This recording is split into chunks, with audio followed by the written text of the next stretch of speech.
Hello everyone, welcome back to my YouTube channel Pharma Solutions. Pharma Solutions के इस video series में जो topic के एमसीक्यूज़ आज मैं आप सबके साथ डिस्कस करूंगी वो हैं फ्रॉम एनालिसिस। जो फर्स्ट क्वेश्चन है, hydrogen deuterium discharge lamp is used in. जो हाइड्रोजन ड्यूटेरियम डिस्चार्ज लैंप है वो किस में यूज़ किया जाता है? NMR spectroscopy, gas liquid detector,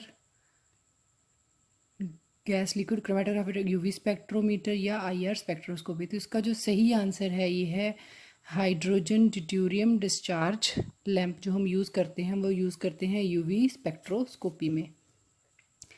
next is silver chloride electrode consist of. जो सिल्वर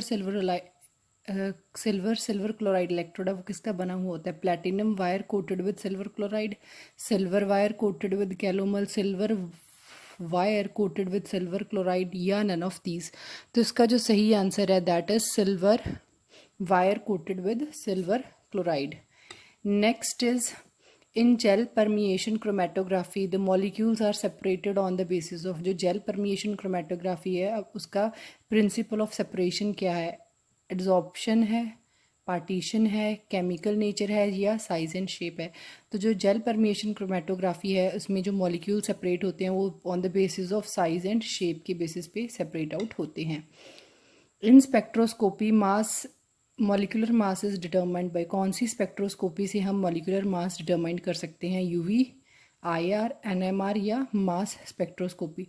तो इसका जो सही आंसर है वो है mass spectroscopy.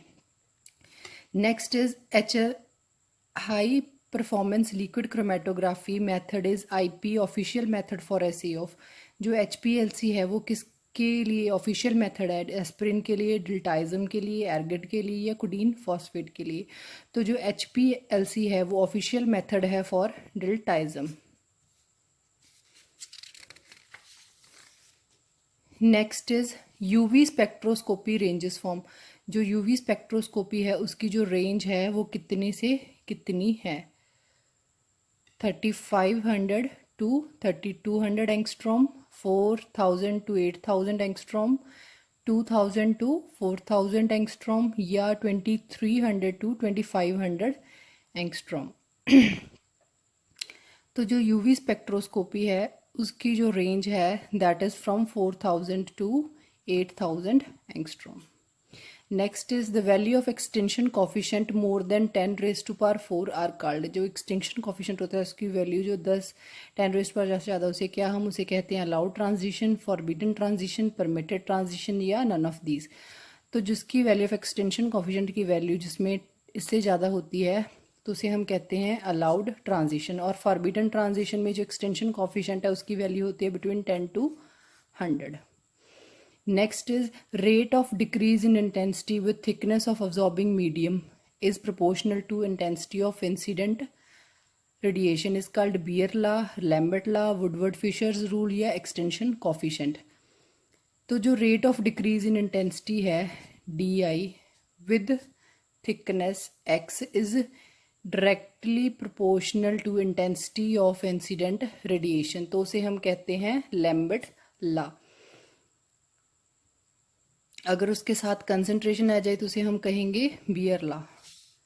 Next is the region IR region ranges from. जो आईआर स्पेक्ट्रोस्कोपी है उसकी जो रीजन है वो किस में? 0.8 to 2.5 micron, 50 to 100 micron, 2.5 to 15 micron या 15 टू 200 माइक्रॉन। तो इसका जो सही आंसर है वो है 2.5 टू 15 माइक्रॉन। जो आईआर स्पेक्ट्रोस्कोपी की रेंज है ये है 0.8 टू 2.5 है नियर आईआर और 15 टू 200 है फार। ये है नियर आईआर और ये है far IR. Next is fingerprint region lies below. Fingerprint जो रीजन है वो किसके बिलो लाई करती है? 1500 centimetre inverse, 2000 centimetre inverse, 2500 centimetre inverse या 10 सेंटीमीटर इनवर्स। तो जो फिंगरप्रिंट की रीजन है वो लाइज करती है बिटवीन बिलो 1500 सेंटीमीटर इनवर्स।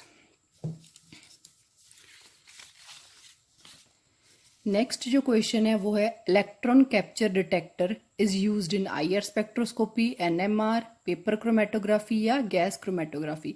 तो जो इलेक्ट्रॉन कैप्चर डिटेक्टर है वो उसे हम यूज करते हैं गैस क्रोमेटोग्राफी में। Next is blue shift is also called as, जो ब्लू शिफ्ट है हमारी ऐसी होती है शिफ्ट, जो ब्लू शिफ्ट है उसे हम क्या कहते हैं, हाइपरक्रोमिक शिफ्ट कहते हैं, हिप्सोक्रोमिक शिफ्ट कहते हैं, हाइपोक्रोमिक शिफ्ट कहते हैं या बेथोक्रोमिक शिफ्ट कहते हैं। तो जो हमारी ब्लू वाली शिफ्ट होती है वो इस तरफ होती है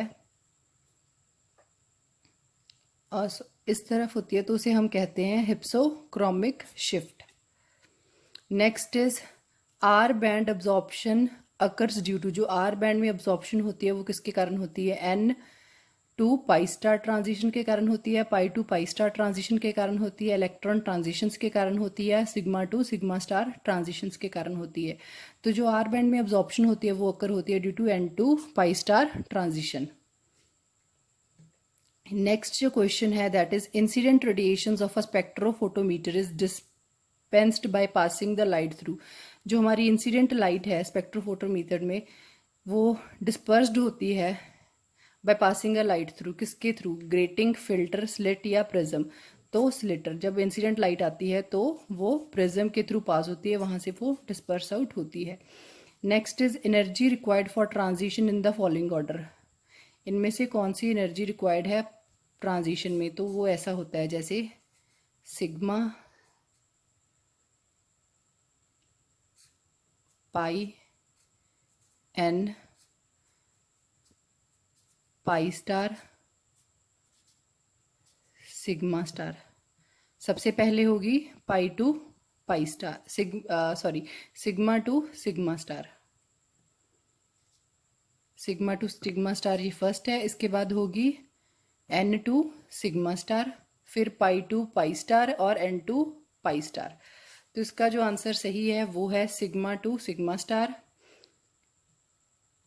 n to sigma star, pi to pi star, then n to pi star. ये है एनर्जी के order. Next is the factor affecting diffusion current in polarography can be denoted bye.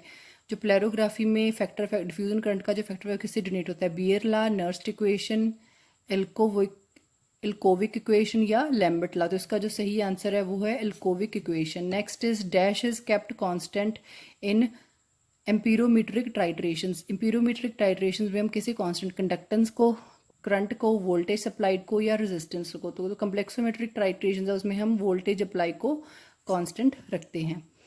Which of the one is universal developing agent and TLC. TLC में जो universal developing agent है वो कौन सा है, सिट्रिक एसिड है, picric acid है, sulphuric acid है या पोटाशियम परमैंगनेट है। तो वो है पोटाशियम परमैंगनेट।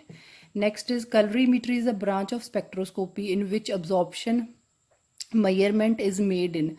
कैलोरीमीट्री जो है स्पेक्ट्रोस्कोपी है जिसमें जो अब्जॉर्प्शन मेजरमेंट है वो मेड होती है यूवी में, नियर आईआर में, विजिबल रीजन में या ऑल ऑफ द अबव। तो जो कैलोरीमीटर है वो होती है विजिबल रीजन में। Which of the following is aprotic solvent. इनमें से कौन सा एप्रोटिक सॉल्वेंट है, nitrous oxide, calcium tetrachloride, acidic acid या पिक्रिक एसिड। तो इसमें जो है carbon tetrachloride is aprotic solvent. So I hope आपको ये मेरा वीडियो अच्छा लगा हो। वीडियो अच्छा लगने से पहले मैं आपसे एक डिस्क्लेमर करना देना चाहती हूँ कि मुझसे काफ़ी स्टूडेंट्स पूछते हैं कि मैम हम कौन सी बुक प्रेफर करें, क्या करें। तो सबसे पहले अगर आपको अच्छे से प्रिपरेशन की तैयारी करनी है तो उसके लिए आपको जो आपकी बेसिक्स बी फार्मेसी की बुक्स हैं जो आप पढ़ रहे हो, आपको वो अच्छे से उनमें से कंसेप्ट क्लियर आउट करने पड़ेंगे। इसके बाद आपको जो क्वेश्चंस वाले हैं जैसे कि मैं आपकी रिवीजन करवा रही हूँ वो आपके काम आएंगी, जीपैट के लिए भी, फार्मासिस्ट एग्ज़ाम के लिए भी। तो पहले आप उनमें से अच्छे से कंसेप्ट क्लियर करो और कोई भी सी आप जीपैट की बुक फॉलो कर सकते हो। जैसे मेरी जो वीडियो सीरीज़ चल रही है ये क्वेश्चन मैं बुक में से, बी फार्मेसी के बुक्स में से जो मुझे इंपॉर्टेंट क्वेश्चंस लगते हैं वो मैं बना रही हूँ। तो अगर आपको ये मेरा वीडियो अच्छा लगा है तो प्लीज़ मेरी इस वीडियो को लाइक करें, अपने फार्मेसी फ्रेंड्स के साथ शेयर करें और प्लीज़ मेरे चैनल को सब्सक्राइब करें। Thank you for watching my video.